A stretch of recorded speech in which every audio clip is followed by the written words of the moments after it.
যে সমস্ত college students তোমরা সাপ্লি পেয়েছিলে কোনো না কোনো সাবজেক্টে, তোমরা এই সাপ্লি কিভাবে ক্লিয়ার করবে এবং যারা সেমিস্টার 1, 3 এবং 5-এ পড়াশুনো করছো তারা এক্সামের যে ফর্ম ফিল আপ সেই ফর্ম ফিল আপ কীভাবে ফিল আপ করবে সমস্ত বিষয়ে ডিটেলস আলোচনা করব আজকের এই ভিডিওতে। এসবি সাপোর্ট টিমের পক্ষ থেকে সকলকে অনেক অনেক অনেক ভালোবাসা রইল।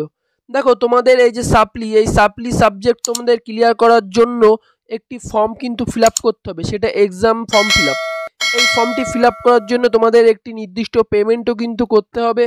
আর সাথে আমি প্রত্যেককে বলে দিয়ে রাখবো, এই ফর্মটি তোমরা যারা নতুন তাদেরও কিন্তু ফিল আপ করতে হবে, মানে একই সাথে কিন্তু তোমরা সাপ্লি যারা এক্সাম দেবে তাদেরও কিন্তু নতুনদের সাথে পরীক্ষা হবে, একই সাথে কিন্তু তোমাদের পরীক্ষা এক্সাম দেওয়ার জন্য প্রত্যেককে কিন্তু একটু ফর্ম ফিল আপ করা হবে। এই ফর্মের নোটিশ কিন্তু প্রকাশিত হয়েছে ওয়েস্ট বেঙ্গল স্টেট ইউনিভার্সিটি থেকে কিন্তু তোমাদের ফর্মটি ফিল আপ করার জন্য কিন্তু একটি নোটিশ পাবলিশ করা হয়েছে। এই নোটিশে যারা BA, BSc, BCom, BBA honours এবং জেনারেল কোর্স নিয়ে তোমরা যারা পড়াশুনো করছো তাদের নোটিশে দেখো স্পষ্ট বলে দেওয়া হয়েছে কবে থেকে তোমাদের ফর্ম ফিল আপ শুরু হচ্ছে। 21শে নভেম্বর থেকে তোমাদের ফর্মটা ফিল আপ শুরু হচ্ছে এবং তোমাদের ডিসেম্বরের 3 তারিখ পর্যন্ত কিন্তু ফর্মটা চলবে।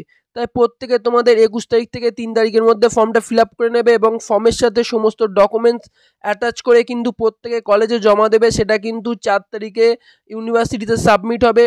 দেখো, এখানটায় সেমিস্টার 1, 3 এবং 5 প্রত্যেকটাই কিন্তু তোমরা ফিল আপ করতে পারবে। দেখো, এখানে লেখা আছে স্পষ্ট, BA, BSc, BCom, BBA, BCA semester 1, 2, 3 তিনটে নোটিশ পাবলিশ করা হয়েছে অনার্স এবং জেনারেল কোর্সে।